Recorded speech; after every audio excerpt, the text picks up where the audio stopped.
AgLaunch. Hopefully take one. My name is Pete Nelson. I used to be a farmer, and now I'm the President and Executive Director of AgLaunch. AgLaunch is a nonprofit organization. We support what we call the farms of the future, which I think we're going to talk about a little bit more in a few minutes, and how farms can transform communities, which means jobs and equity and inclusion for everybody, both from a healthy food perspective through being engaged in wealth creation. And we do that by connecting farmers, which we represent now across the United States, and pulling them together into networks that support both the development of new crops and new ideas on the farm, as well as ag technologies and innovation that we bring from all over the world to hopefully benefit and make more sustainable the way we produce food, the way we distribute food, and the way that has a whole community involved in the food and ag system. We started out in Tennessee and then sort of into the Mississippi Delta region and across Tennessee almost 10 years ago is when we first got this in our rural challenge, like strategic plan. And what became obvious over time is farmers everywhere, despite what they might grow or where they're located geographically, have a lot of the same pressures. There's obviously environmental weather pressures, but also market positions, capital, all those things. And it became obvious if we were going to scale technology, the more different regions that could cooperate, so you had different soil types, different types of crops, different opportunities, that would increase our overall value position. So we took a position about 6 years ago where we said we're going to be open to trusted other partners. And it's been interesting. We've had a lot have approached us, 28 in fact, different states. The ones that we've ended up working with, a group that was a farm co-op in Iowa and SEDCOR were the first two, and it had a lot to do with trusted relationships, understanding that we want to position the farmer and the innovator in the middle of this, and then bring the other resources around. And then the Willamette Valley has the unique capabilities of having 170 crops and having a lot more local small value add and a lot of assets that our partners in Iowa and down in the Mississippi Delta didn't have. They were complementary. And so sort of those three groups, Willamette Valley, the group in Iowa and the group in the Delta, have sort of formed the core of how to grow this and then sort of demonstrate this open innovation model.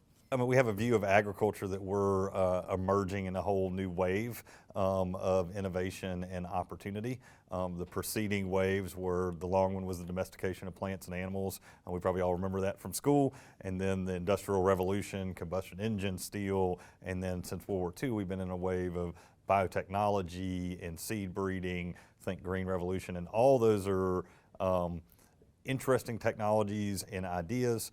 Some of them have some detriments to them, but what we're doing now is taking the best learnings from all those and taking what, again, I call the 1,000-year view. What is it going to look like for our grandchildren's grandchildren's grandchildren to live in a robust, healthy place with the right cycles of how we take solar energy and turn that into nutrients, and how do we do that in a way that creates impact. And so we think this is the time to do that, based on the fact that consumers want completely different food products now, that the cost of technologies have fallen dramatically, and just all across the ag and food supply chain, there's new relationships and business partnerships being formed. So that's kind of how we look even at investment decisions, is what's the long view, and then how do we work our way back to what makes economic sense now. Like any entrepreneurial innovative group, good farmers are extremely innovative, entrepreneurial, which also means, like me, they're a little bit cantankerous and not easy to harness or move together. So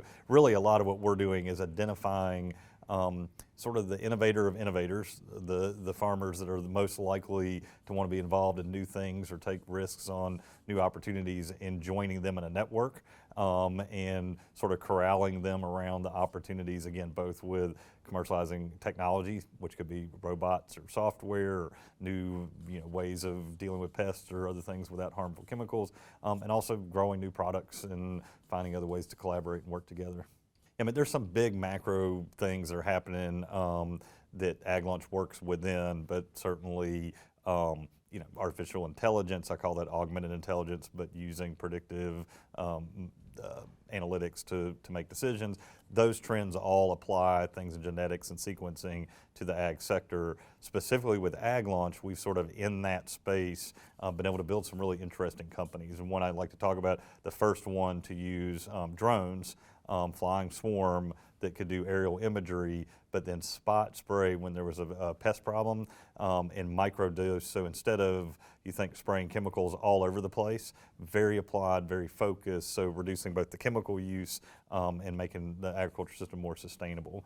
We have 22 portfolio companies, and they all, I would say, are way out on the bleeding edge of those sort of large technology trends, but grounded in the ability to help farmers either make decisions or take advantage of near-term market opportunities and actually improve the way their farm operates. I would expect within 5 years, we do have cracked some of the ability to, even from a tactile ability to actually pick things better and use more automation in the jobs that are really terrible jobs, being in a field, exposed to chemicals and other things, so that we're upskilling labor more into really unique product development or things in the supply chain, more automation where it is effective.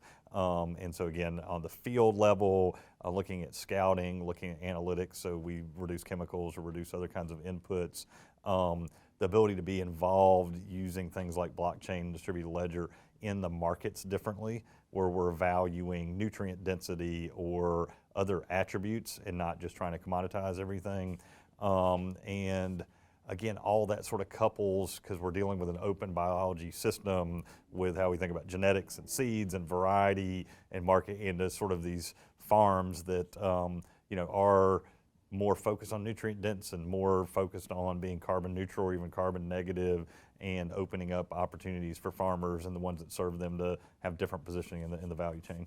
Yeah, I mean, I think it's exciting even right now as we're talking and having these interviews that we have farmers in Willamette Valley hosting a Tennessee farmer that brought with me, and they're looking at opportunities together. They're in the same business network and learning from each other, and that's really exciting and great.